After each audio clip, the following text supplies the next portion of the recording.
अमर राजा भाई।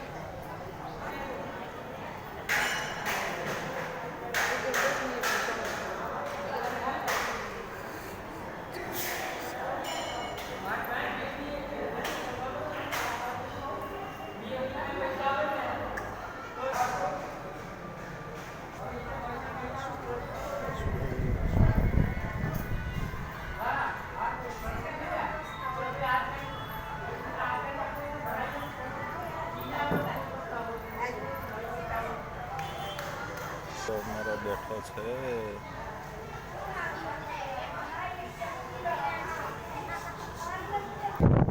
गाइस, आप ये देख रहे थे श्री भालका तीर्थ। भगवान कृष्ण को जो पाँव में जो बाण लगा वो यही जगह पे। ये आ गए हैं हमारे पटेल भाई।